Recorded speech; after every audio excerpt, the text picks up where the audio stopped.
Assalamualaikum warahmatullahi wabarakatuh. Bagaimana kabarnya teman-teman? Semoga dalam keadaan sehat selalu ya, amin.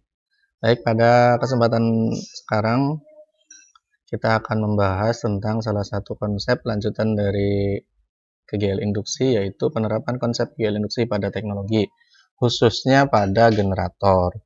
Sebetulnya ada dua yang akan dibahas di penerapan konsep KGL induksi pada teknologi ini. Yang pertama ini pada generator, yang keduanya nanti pada transformator. Insya Allah akan kita bahas di lain waktu. Baik, kita mulai ya. Sini ada beberapa bagian. Yang pertama tentunya adalah pengantar, kemudian kegiatan belajar, bahan ajar, dan latihan soal. Tapi mungkin tidak semua nanti yang akan kita bahas. Oke, kita mulai dari pengantar. Yang pertama terkait dengan kompetensi dasar nih. Kompetensi dasar ini terdiri dari dua tentunya, dari aspek pengetahuan dan keterampilan. Di aspek pengetahuan, kompetensi dasarnya adalah menganalisis fenomena induksi elektromagnetik dalam kehidupan sehari-hari. Sedangkan dalam aspek keterampilannya, yaitu melakukan percobaan tentang induksi elektromagnetik. Berikut presentasi hasil percobaan dan pemanfaatannya dalam kehidupan sehari-hari. Selanjutnya, materi pokok. Ada 3 materi pokok yang berkaitan dengan generator. Yang pertama yaitu konsep flux magnetik, flux magnet. Yang keduanya adalah hukum Faraday dan hukum Lenz.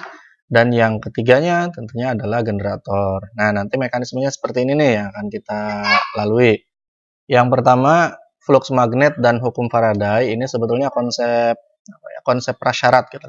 Untuk membahas generator ini, kita harus memahami terlebih dahulu konsep flux magnet dan hukum Faraday, karena generator ini merupakan penerapan dari hukum Faraday tentang GGL induksi itu. Jadi begitu ya. Jadi sebelum nanti kita ke generator, pastikan kamu sudah mengerti tentang konsep flux magnet dan hukum Faraday. Walaupun nanti untuk menjelaskan generator ini, kita akan mengulang sedikit tentang hukum Faraday dan hukum Lenz. Oke, apa saja sih bahan ajarnya? Ini flux magnet nih. Tadi yang kita bahas ya, ini konsep prasyarat nih, harus betul dipahami. Di mana flux magnet didefinisikan sebagai ukuran total atau jumlah total medan magnet yang melewati suatu penampang.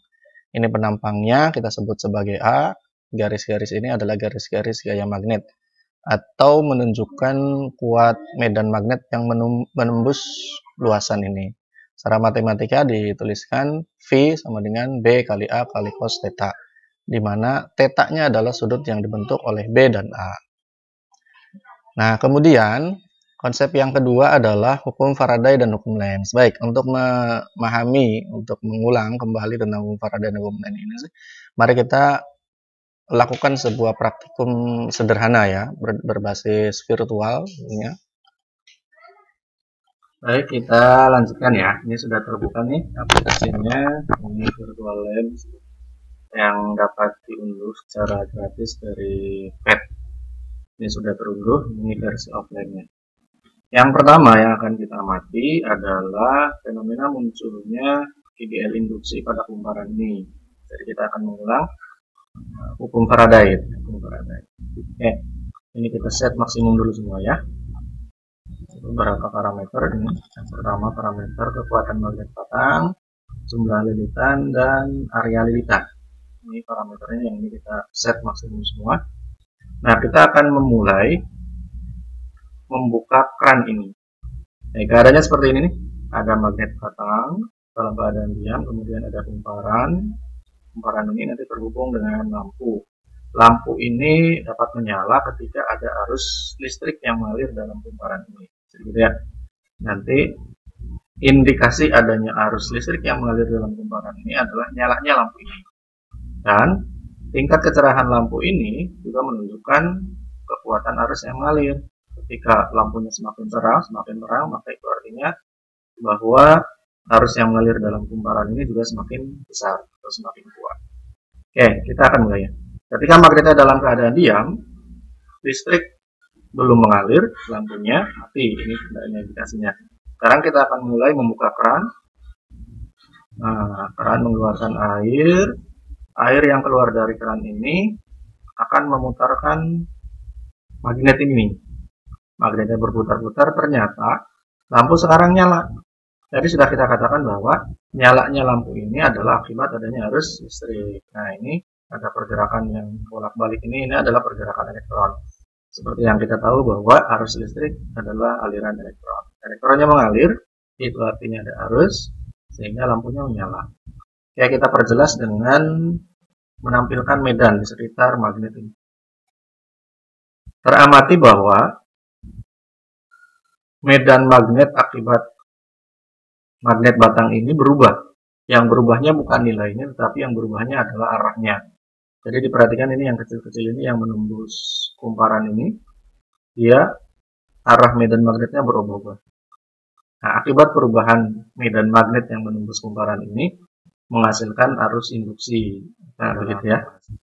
Jadi perubahan medan magnet akan menghasilkan arus. Selanjutnya, setelah kita tadi mengamati munculnya GGL induksi pada kumparan akibat ada perubahan medan magnet itu, tadi sudah kita lakukan, sehingga kita simpulkan bahwa GGL induksi yang dihasilkan akibat adanya perubahan medan magnet di sekitar kumparan. Yang berubah dalam hal ini kalau generator umumnya adalah arah medan magnet akibat magnet yang berputar. Nah, secara matematika, GGL induksi yang dihasilkan menurut hukum Faraday dengan hukum Lenz itu bisa kita tuliskan sebagai epsilon sama dengan min N delta V per delta T, di mana epsilonnya adalah GGL induksi dalam satuan volt, N-nya adalah jumlah lilitan kumparan kawat, delta V-nya adalah perubahan flux magnet dalam satuan Weber, dan delta T-nya adalah selang waktu. Nah, selanjutnya kita akan membahas GGL induksi pada generator. Setidaknya kita akan melihat bagaimana pengaruh kecepatan putaran magnet atau rotor. Dalam hal ini kita lambangkan dengan omega, satuannya adalah radian per second. Kemudian bagaimana pula pengaruh kuat medan magnet B, jumlah lilitan kumparan N, dan luas area kumparan. Nah, untuk mengetahui pengaruh keempat besaran ini, kita akan melakukan percobaan lanjutan daripada yang sudah kita lakukan sebelumnya. Yang pertama, kita akan mengamati pengaruh kecepatan putaran magnet ini terhadap kuat arus induksi yang dihasilkan. Nanti kecepatan putaran ini akan kita amati pengaruhnya dalam bentuk tingkat kecerahan lampu. Kita simpulkan bahwa nanti kalau lampunya menyala semakin terang, artinya arusnya semakin besar. Sedangkan ketika lampunya redup, itu artinya arusnya semakin kecil. Ini sudah kita set maksimum semua. Variabel yang lainnya yaitu variabel kekuatan magnet batang, jumlah lilitan, dan area lilitan. Semuanya sudah kita set dalam nilai maksimum semua. Kita tampilkan medan juga untuk memperjelas. Baik, kita akan menggerakkan magnet batang ini dengan membuka kran. Nanti kran akan mengeluarkan air, airnya akan memutar kincir ini. Baik, kita lihat. Kita akan buka sedikit demi sedikit, semakin besar. Teramati. Kita ulangi supaya lebih jelas. Ketika kran belum dibuka, air belum mengalir, magnet belum berputar, lampu belum menyala. Nah, ketika kita buka sedikit demi sedikit, sudah berputar tapi dalam kecepatan yang rendah, lampu sudah menyala tetapi masih redup. Ini bisa kita simpulkan bahwa kecepatan putaran magnet ini sebanding dengan tingkat kecerahan lampu. Coba kita buktikan dengan memperbesar air kran, debit air kran. Terlihat bahwa ketika magnetnya berputar semakin cepat, ini bisa kita lihat nih, 100 rpm, rotation per minute. Nah, ternyata lampu menyala lebih terang. Ketika diperkecil, nyala lampu semakin redup. Ketika diperbesar, magnet makin cepat, lampu menyala semakin terang. Sehingga kita simpulkan bahwa kecepatan putaran magnet ini mempengaruhi GGL induksi dalam kesebandingan berbanding lurus. Atau dengan kata lain kita simpulkan GGL induksi yang dihasilkan berbanding lurus dengan kecepatan putaran magnet. Percobaan kedua, kita akan melihat pengaruh kuat medan magnet terhadap GGL induksi. Yang ini kita set maksimum sebentar. Kecepatan magnet kita set dalam nilai minimum di 0. Kecepatan putaran magnet kita set maksimum 100 rpm di sini. Kayak di sini tampak bahwa walaupun magnet batang sudah berputar dalam kecepatan maksimumnya, tetapi lampu belum menyala nih. Lampu belum menyala. Karena kekuatan magnetnya adalah 0, kita set 0%. Sekarang coba kita naikkan sedikit demi sedikit apa yang terjadi dengan lampu itu. Dari 0 kita tambah semakin besar, baik. Teramati bahwa nyala lampu semakin terang. Kita ulangi, semakin kita perkecil, nyala lampu ternyata semakin redup.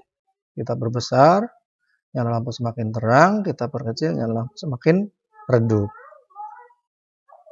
Sehingga kita simpulkan bahwa GGL induksi yang dihasilkan, yang diindikasikan dengan tingkat kecerahan lampu ini, berbanding lurus juga dengan kekuatan magnet batang ini. Gitu. Atau secara matematika bisa kita tuliskan epsilon GGL induksi berbanding lurus dengan magnet batang B. Epsilon berbanding lurus dengan B. Yang ketiga, kita akan mengamati pengaruh jumlah lilitan kumparan terhadap GGL induksi. Keran sudah kita set maksimum. Bentar, jumlah lilitan kita set minimum dulu, minimumnya 1. Kekuatan magnet batang kita set 100%. Ketika jumlah lilitannya 1, terlihat tingkat kecerahan lampunya kira-kira seperti ini. Nah, coba kita perbesar ya. Dari 1 kita tambah menjadi 2. Oke. Terlihat bahwa nyala lampu semakin terang. Kita tambah sekali lagi 3, semakin terang lagi. Coba kita set semakin kecil, dari 3 menjadi 2, semakin redup, set menjadi 1, lebih redup lagi. Nah, dari sini kita dapat menyimpulkan bahwa GGL induksi yang dihasilkan, dalam hal ini indikasinya adalah tingkat kecerahan lampu, berbanding lurus dengan jumlah lilitan kumparan. Atau secara matematika bisa kita tuliskan epsilon berbanding lurus dengan N, di mana epsilonnya adalah GGL induksi dan N-nya adalah jumlah lilitan. Yang keempat, kita akan mengamati pengaruh luas area lilitan terhadap GGL induksi. Yang lain sudah kita set maksimum ya, kecepatan putaran magnet, kemudian kekuatan magnet, jumlah lilitan sudah kita set maksimum. Sedangkan area lilitan kita set minimum di angka 20%. Oke, terlihat tingkat kecerahan lampunya seperti ini. Akan kita perbesar sedikit demi sedikit dari 20% menjadi 100%. Oke, kita amati bersama. Baik, seperti itu. Tampak bahwa lampu semakin cerah ketika area lilitan diperbesar. Sedangkan ketika diperkecil, baik, tingkat kecerahan lampu akan menurun, semakin redup. Diperbesar semakin terang, diperkecil semakin redup. Ini bisa kita simpulkan bahwa GGL induksi yang dihasilkan juga berbanding lurus dengan luas area lilitan. Atau secara matematika bisa kita tuliskan epsilon berbanding lurus dengan A. Nah, berdasarkan keempat percobaan yang tadi, pengamatan terhadap kecepatan putaran magnet, yang kedua kekuatan magnet batang, yang ketiga jumlah lilitan, dan yang keempat area lilitan, semuanya diperoleh bahwa GGL induksi yang dihasilkan itu berbanding lurus dengan kecepatan putaran magnet, berbanding lurus dengan kekuatan magnet batang, berbanding lurus dengan jumlah lilitan, dan juga berbanding lurus dengan luas area lilitan. Sehingga bisa kita simpulkan bahwa GGL induksi pada generator ini nilainya berbanding lurus dengan kecepatan putaran magnet omega, berbanding lurus dengan kekuatan magnet batang B, berbanding lurus dengan jumlah lilitan N, dan berbanding lurus juga dengan luas area lilitan A. Secara matematika bisa kita tuliskan epsilon berbanding lurus dengan omega, B, N, dan A. Oke, sekarang kita akan jelaskan hasil dari praktikum yang tadi. Praktikum tadi mengamati pengaruh kecepatan putaran magnet omega, kuat medan magnet B, jumlah lilitan N, dan luas area kumparan A terhadap GGL induksi pada generator.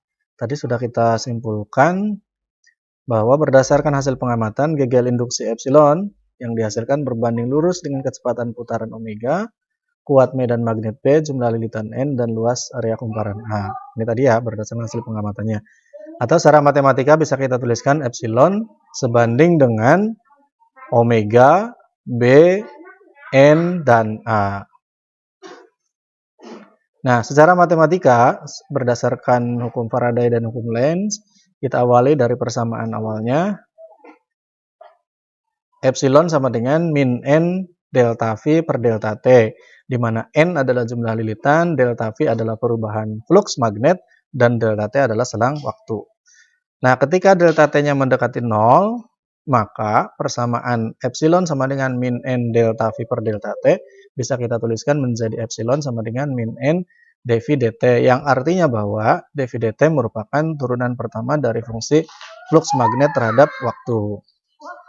Nah, di awal sudah kita jelaskan bahwa flux magnet itu didefinisikan secara matematika sebagai B kali A kali cos theta, di mana B-nya adalah kuat medan magnet, A-nya adalah luas area yang ditembus, dan theta-nya adalah sudut yang dibentuk antara B dan A. Nah, theta-nya pada generator itu merupakan fungsi waktu, sehingga theta bisa kita tuliskan sebagai omega kali T, di mana omeganya adalah kecepatan sudut. Nah, dengan mensubstitusikan nilai V ini terhadap persamaan yang ini, yang atas, maka bisa kita tuliskan epsilon sama dengan min N dV dt, V-nya adalah B kali A kali cos omega T. Nah, pada generator ini, nilai B, kuat medan magnet, dan A itu dibuat konstan, sehingga persamaan yang ini bisa kita tuliskan menjadi min N B A ddt dari cos omega T. Jadi yang berubah-berubah itu sebagai fungsi waktu adalah nilai sudutnya saja. Jadi cos omega T. Turunan dari cos omega T, ini tetap ya. Epsilon sama dengan min NBA tetap. Nah, cos omega T-nya adalah min sin omega T, sedangkan turunan dari omega T-nya adalah omega. Sehingga bisa kita tuliskan hasilnya epsilon sama dengan min N B kali A min sin omega T kali omega. Min kalikan dengan min menjadi positif, omeganya kita kedepankan, sehingga nilai GGL induksi pada generator bisa kita tuliskan sebagai epsilon sama dengan N kali B kali A kali omega. Kalikan dengan sin omega T. Di sini tampak bahwa nilai epsilon ini merupakan fungsi sinus, yang artinya bahwa nilai epsilon ini akan berkisar di antara nilai maksimumnya adalah ketika sin omega T-nya bernilai 1, dan nilai minimumnya adalah ketika sin omega T sama dengan 0. Ketika maksimum sin omega T-nya 1, maka nilai epsilonnya akan menjadi N kali B kali A kali omega. Sedangkan ketika sin omega T-nya minimum, maka persamaannya menjadi epsilon sama dengan 0. Jadinya 0, begitu. Nah, ini penjelasannya nih. Sama ya, akur. Bahwa seperti ini nih, yang berputar adalah kumparannya, kecepatan putarannya adalah omega, N-nya adalah jumlah kumparan ini, yang di sini nih. Kemudian A-nya adalah luas area yang ditembus, merupakan luas area kumparan.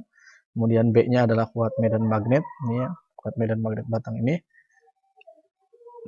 Persamaannya diperoleh epsilon sama dengan N kali B kali A kali omega sin omega T. Sama dengan yang kita hitung tadi, seperti tadi. Ya. Baik, itu penjelasan tentang penerapan GGL induksi pada generator, di mana kita peroleh bahwa GGL induksi pada generator ini nilainya berbanding lurus dengan N, dengan B, dengan A, dan dengan omega. Juga bergantung kepada nilai sudutnya yang merupakan fungsi waktu. Baik, seperti itu. Demikian penjelasan tentang penerapan GGL induksi pada generator. Semoga bermanfaat. Pada lain kesempatan akan kita lanjutkan dengan penerapan GGL induksi pada transformator, insya Allah. Terima kasih atas perhatiannya. Assalamualaikum warahmatullahi wabarakatuh.